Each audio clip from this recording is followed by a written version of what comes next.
I sing as well, so I try to do everything that involves music. This is what I do now, but today I want to tell you about like my experience with education when I was younger, because I'm 21 now. So that's the story I want to tell you today. So let's start with primary school. When I entered primary school, my parents and the teachers realized pretty quickly that I was a bright kid and I picked up things quickly. So the school suggested I would skip the second year. But my parents, they were like, well, why would you do that? He just has to play with the other kids, and they thought it was important that I, had my social contacts. So I just did the second year regularly, and then the school said, well, if you want to do the third year in primary school, that's where you start to learn to like read and write, but I could do those things. So school convinced us to skip the third year. And my primary school was, for me, it was a really great school because they were very flexible and open-minded, and they gave me a lot of freedom. And I remember there were days when I would just go in my gym clothes to school, and I could gym with like the fourth class and with like the second class, and I would just, just have a great time. And the school was very open-minded in that aspect. And they also tried to help me with things that I struggled with. So I didn't struggle with maybe with math or those things, but the teacher would always send me to get like her coffee, and she would say, oh, just bring this to this teacher, and then you get me coffee with like 1 spoon of sugar and no milk. Then I would fail every time, of course. But then they tried to help me with the things that I struggled with. So it was a very great primary school for me. Yeah, so I had a great time there. And my parents would just give me, because my sister is 5 years older, so she would give me her math books she was using in high school, and I was allowed to just do my own thing, and my mom would download like an application so I could learn French, and English, and so I would do my own thing in primary school, and they were very free and allowed me to do that. And the reason I could speed up is because I'm sure all of you have heard about this top-down learning, and I always explain this to people, like to explain why I can do things quicker, because it's not necessarily that I pick up things quicker because my mind is quicker or anything, but I always feel like I see the logic in things, like the patterns, and that's why I feel like I do things quicker. Because, for example, if you look at primary school and you look at when you start to learn, addition, like 1 and 1 is 2, and then 1 and 2 is 3, and then if you teach me the concept of addition, I can do 3045 plus something on the first day, because if you teach me the concept and the pattern, then I get it, So that's why I usually do things quicker. But even though my school was very like open-minded and flexible, I did get like bored in school, and I don't remember so well, but my mom said I would always come home like very tired and like pale, and yeah, it was still like pretty tough in school. So when I was in the 6th year in the Dutch school system, my teacher said, you know what, every year the new teacher, they believe that he's a smart kid and they want to help him, but they never have like the courage to give him enough freedom. So we were at the end of the 6th year. She said, I made the same mistake again by not having the confidence to give him more freedom and flexibility. So she said, let's have him do the CITO-toets, the test that you do in the 8th year at the end of primary school. And I did it when I was in the 6th year, and I got a good grade. I don't remember what it was, but it was a really great idea from the teacher, so we had some proof to show the next years that I was actually smart and that I could do it, and that was a really great idea, I think. So that's the CITO-toets. Yeah, and then I went to high school. My parents actually, they wanted me to do the 8th year again. They wanted me to like stay in the year because I had so much trouble.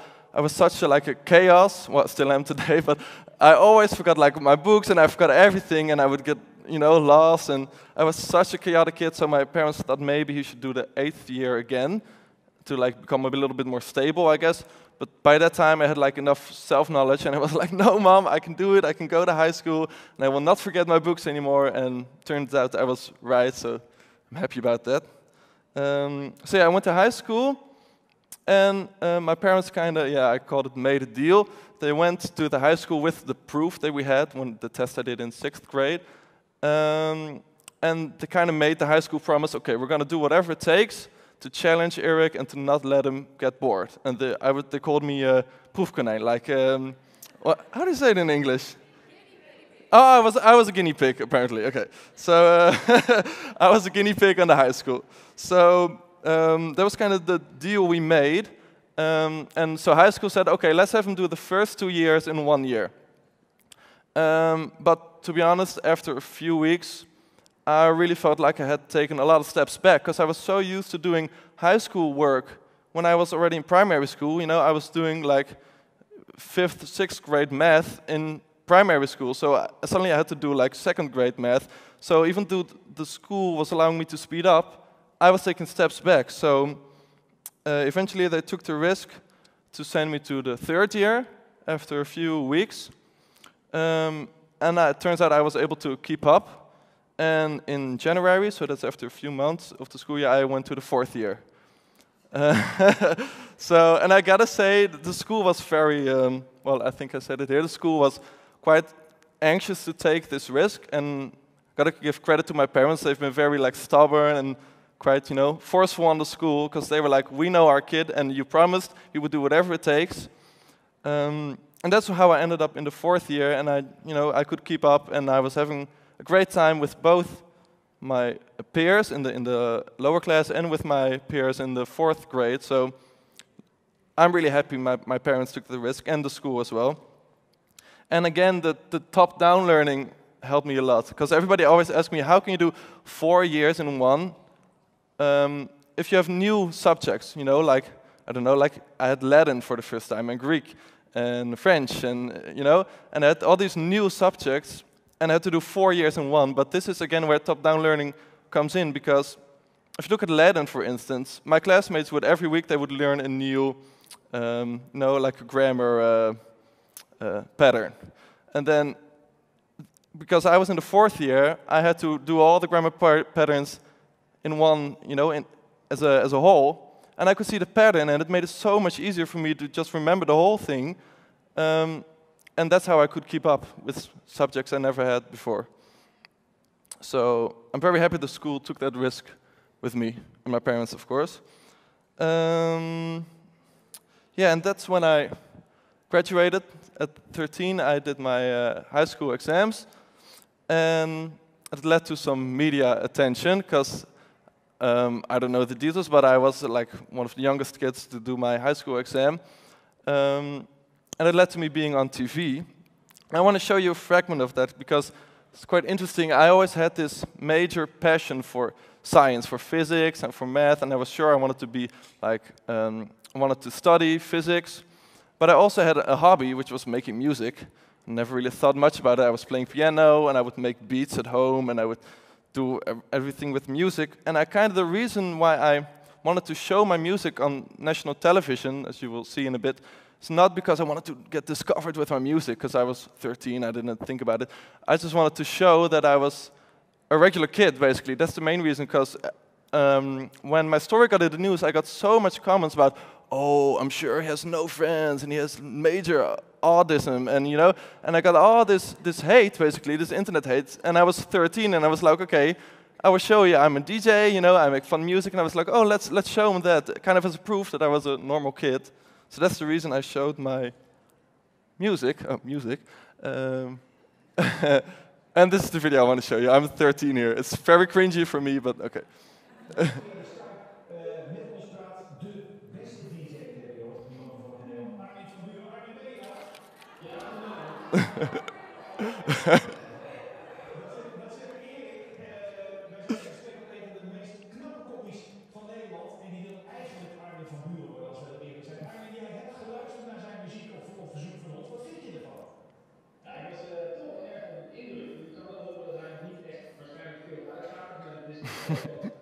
Qua laagfrequenties en dat soort dingen kan ik wel verbeterd worden. Maar voor iemand van 13 is dit wel heel erg indrukwekkend hoor. Laagfrequenties? Ja, is nu Okay, so for everybody who doesn't speak Dutch, this is Armin van Buuren. He was at the time the #1 DJ in the world, and as a surprise, they had him in the show. They asked my mom before if I could handle it, another surprise. It was my first time on television. So that's basically by accident my music got discovered, and I signed to his record label, and I started doing music. But of course, I just finished my high school, so I went to university because that was the only logical option for me.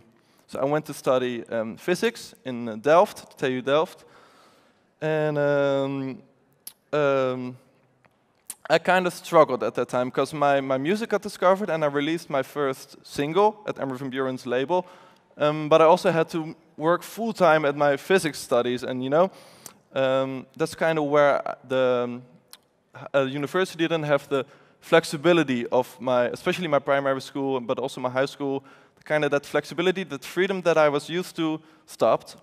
But I didn't want to give up my music career, of course, because my first single was blowing up, and I was traveling around the world DJing, and so I kind of felt like I had to make a choice, and because I really missed that flexibility. And I remember one time I had to take like a test in university, and there was a reporter on the street of the university, like, Erik, and how is it going, blah blah. So of course I did the interview, and then I was too late for my test, and I failed the test. I got a 1 score, or ik kreeg een 1. So that's the kind of inflexibility I had to deal with, which basically led to me quitting my study after half a year. And I'm still to this day, I'm like a little bit. I don't know about this aspect because my passion for science has basically disappeared. It sounds kind of weird, but to this day I'm not interested in physics anymore. I never watch documentaries on it or whatever. All my other interests in music, but also in like language and culture and society, all these human aspects, interests me so much more these days. And I'm still not sure why that sudden change happened. I don't know if it was the inflexibility of the school, or if it was my music career, which was much more exciting, of course, at that time. So, to be honest, I still don't know today. But